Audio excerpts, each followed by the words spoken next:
Hi, our group's topic is stress. Modern society is a society full of stress.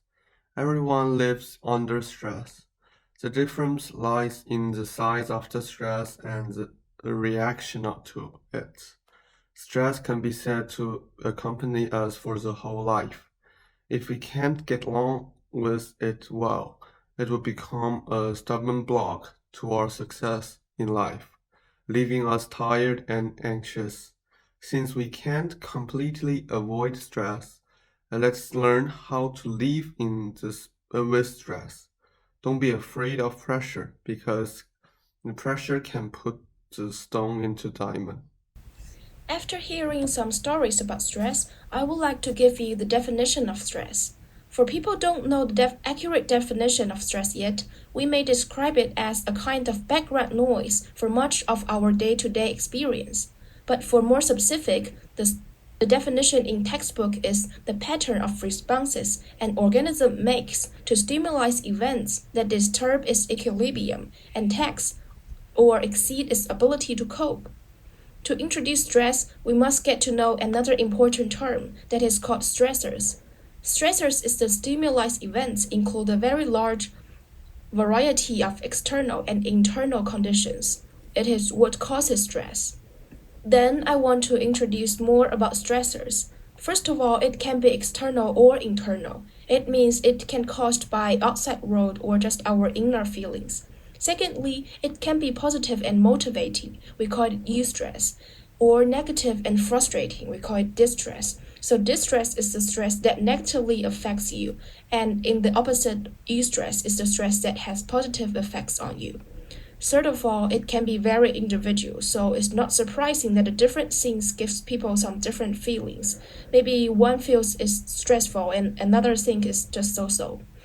For example, like your professor moves up the due date of your term paper, but I guess it can be a stress for all of us.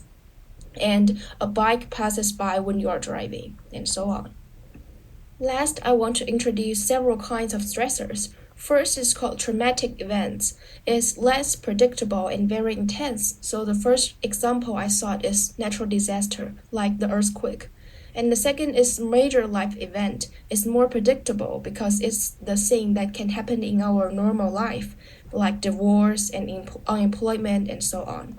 And the third one, I think, is more common in our life. It's called chronic stressors. It's the thing that continuously happen in our daily life. So for us students, I think it's common to have continuous learning pressures.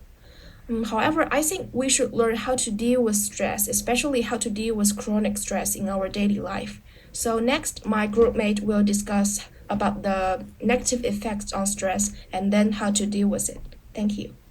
So I'll talk about the negative effects of stress. First of all, stress can cause a variety of physical health problems, such as headaches, stomach aches, and chest pain. And it can also weaken the immune system, making us more susceptible to illness.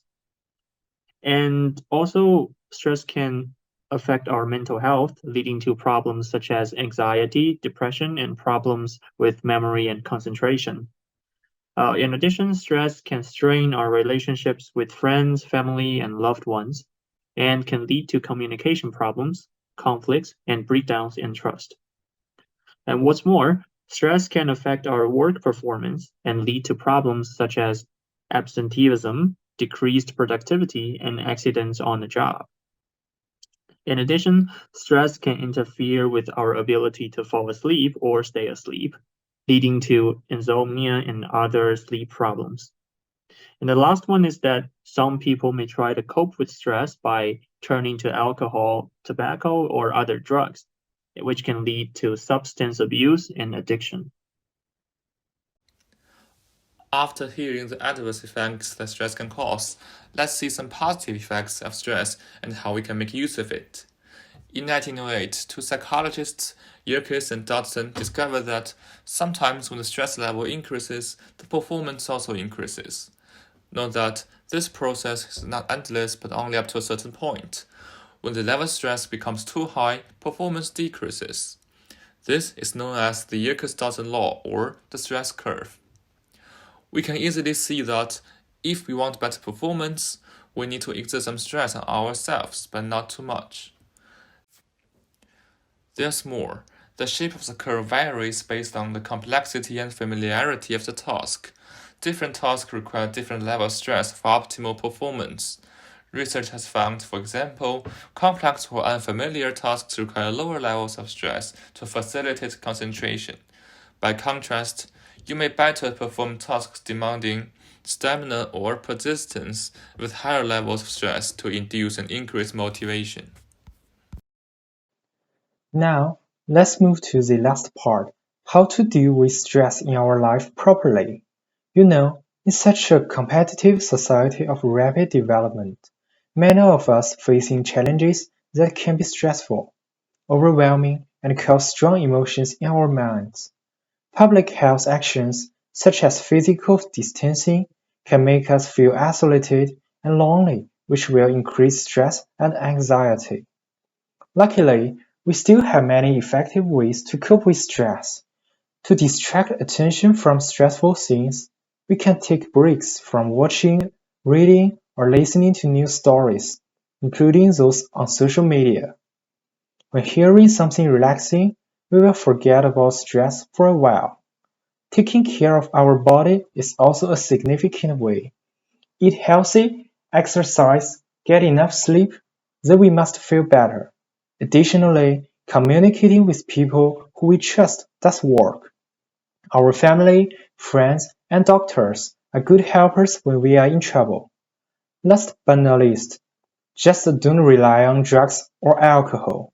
These may seem to help, but they can create additional problems and increase the stress we are already feeling. Thank you very much. That's our group's presentation.